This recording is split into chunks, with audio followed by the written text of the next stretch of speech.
नमस्कार, मैं हूँ लीला। स्वागत है आपका हमारे चैनल में। आज का विषय है सोमवती अमावस्या व्रत कथा। कथा के अनुसार एक गरीब ब्राह्मण परिवार था। परिवार में पति पत्नी और उनकी एक पुत्री थी। आजू के अनुसार पुत्री धीरे धीरे बड़ी होने लगी। बढ़ती उम्र के साथ उसमें स्त्रियों के गुणों का भी विकास होने लगा। वह बहुत ही सुंदर, सुशील और सर्वगुण संपन्न थी, लेकिन गरीब होने के कारण उसका विवाह नहीं हो पा रहा था। एक दिन उस ब्राह्मण के घर एक साधु महाराज पधारे। कन्या की सेवा से साधु महाराज का मन बहुत प्रसन्न हुआ। उन्होंने कन्या को लंबी उम्र का आशीर्वाद दिया और कहा कि इस कन्या के हथेली में विवाह का योग नहीं है। इस बात से चिंतित होकर ब्राह्मण परिवार ने साधु से उपाय पूछा कि कन्या ऐसा क्या करे कि उसके हाथ में विवाह योग बन जाए। साधु ने कुछ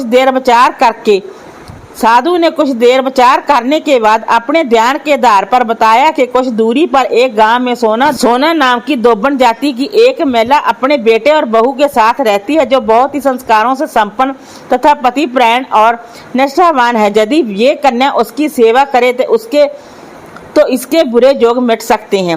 साधु ने ये भी कहा कि वह महिला कहीं आती जाती नहीं। ये बात सुनकर ब्राह्मणी ने अपनी बेटी से दोबन की सेवा करने की बात कही। अगले दिन कन्या सुबह ही उठकर सोना दोबन के घर चली गई और वहां साफ सफाई और अन्य सारे कार्य करके अपने घर वापस आ जाती थी। एक दिन सोना दोबन अपनी बहू से पूछती है कि तुम तो सुबह ही उठकर सारे काम कर लेती हो और पता ही भी नहीं चलता। बहू ने कहा, माँ जी, मैंने तो सोचा कि आप ही सुबह उठकर सारे कार्य खुद ही खत्म कर देती हैं। मैं तो देर से उठती हूँ। इस पर दोनों सास बहू निगरानी करने लगी कि कौन है जो सुबह ही घर का सारा काम करके चला जाता है। कई दिनों के बाद दोबन ने देखा कि एक कन्या अंधेरे घर में आती है और सारे कार्य करने के बाद चली जाती है। जब वह जाने लगी तो सोना दोबन उसके पैरों पर गिर पड़ी। पूछने लगी कि आप कौन हैं और इस तरह छुप कर मेरे घर में आकर क्यों काम करती हैं। तब कन्या ने साधु द्वारा कही गई सारी बात बताई। सोना दोबन पतिपरायण थी, उसमें तेज था। वह इस बात के लिए मान गई। सोना दोबन के पति थोड़ा अस्वस्थ थे। उसने अपनी बहू से अपनी लौट आने तक घर पर ही रहने को कहा। सोना दोबन ने जैसे ही अपने मांग का सिंदूर उस कन्या की मांग में लगाया, उसका पति मर गया। उसे इस बात का पता चल गया। वह घर से निर्जल ही चली थी। ये सोचकर के रास्ते में कहीं पीपल का पेड़ मिलेगा तो उसे भमरी देकर उसकी परिक्रमा करने के बाद ही जल ग्रहण करेगी। उस दिन सोमवती अमावस्या थी। ब्राह्मण के घर मिले पुए पकवान की जगह उसने ईंटे के टुकड़े से 108 बार बमरी देकर पीपल के पेड़ की 108 बार परिक्रमा की और उसके बाद जल ग्रहण किया। ऐसा करते ही उसका पति वापस जीवित हो गया।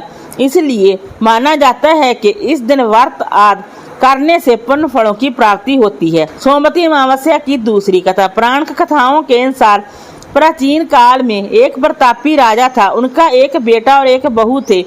एक दिन बहू ने चोरी से मिठाई खा ली और नाम चूहे का लगा दिया, जिसकी वजह से चूहे को बहुत गुस्सा आ गया। उसने मन ही मन निश्चय किया कि चोर को राजा के सामने लेकर आऊंगा। एक दिन राजा के जहाँ कुछ मेहमान आए हुए थे। सभी मेहमान राजा के कमरे में सोए हुए थे।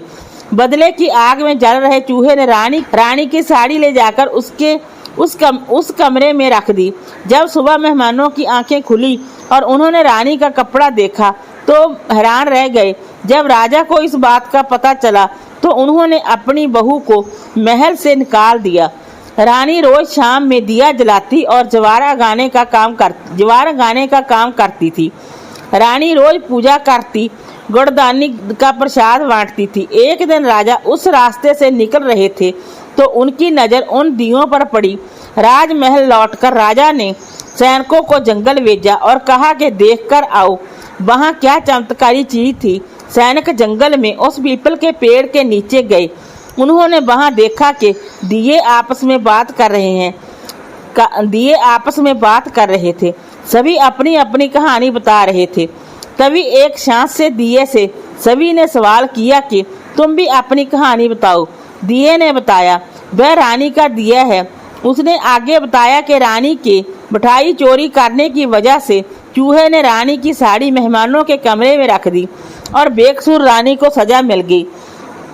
ये सारी बातचीत सैनिकों ने महल में आकर राजा को बताई, जिसके बाद राजा ने रानी को माफ कर दिया और वापस महल में बुला लिया।